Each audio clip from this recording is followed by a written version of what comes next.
అందరికీ నమస్కారం. నా పేరు మేకల కృష్ణారెడ్డి, దర్శి నియోజకవర్గ యువజన విభాగం అధ్యక్షులు. నిన్న జనసేన నాయకులు తోట రామారావు గారు మాజీ ఎమ్మెల్యే అయినటువంటి క్రీస్తు చేసులు బూచేపల్లి సుబ్బారెడ్డి గారి మీద, అలాగే ఇప్పుడు ఉన్నటువంటి మన ఎమ్మెల్యే బూచేపల్లి సుబ్బారెడ్డి గారి మీద కొన్ని అనుచిత వ్యాఖ్యలు చేశారు. అభివృద్ధి ఏం చేశారని. బూచేపల్లి సుబ్బారెడ్డి గారు దర్శి నియోజకవర్గానికి ఎన్నో చేశారు, చెప్పలేనన్ని ఉన్నాయి. అవి మీరు చర్చకు సిద్ధమంటే మేము సిద్ధమే, ఎక్కడికైనా మేము వస్తాం, చర్చలో పాల్గొందాం. అలాగే బూచేపల్లి సుబ్బారెడ్డి గారు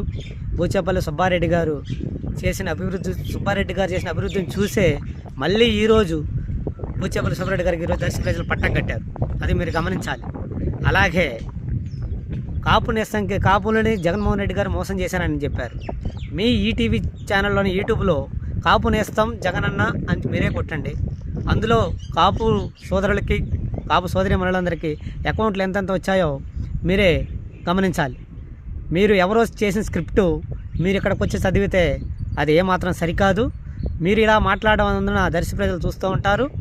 దర్శి ప్రజలు చూసి మీకు మళ్ళీ రాబోయే ఎలక్షన్లో ఈసారి బూచేపల్లి సుబ్బారెడ్డి గారిని అత్యధిక మెజారిటీతో గెలిపిస్తారు. మీరు ఇచ్చిన హామీలు, మీ కూటమి ప్రభుత్వంలో చేసినవి నెరవేర్చండి అని అడగటం తప్ప బూచేపల్లి సుబ్బారెడ్డి గారు కాపులు నమ్మి పవన్ కళ్యాణ్ గారు ఓట్లేశారు.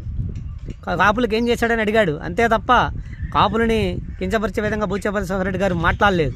అది మీరు గమనించాలి.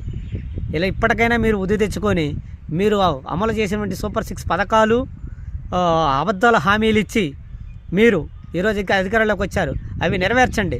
దాని తర్వాత మీరు రేపు జరగబోయే ఎలక్షన్లకు అప్పుడు రండి. సింగిల్గా వస్తారో కూటమికి వస్తారో అది మీ ఇష్టం. మేమైతే ఎప్పుడు సింగిల్గానే వస్తాం.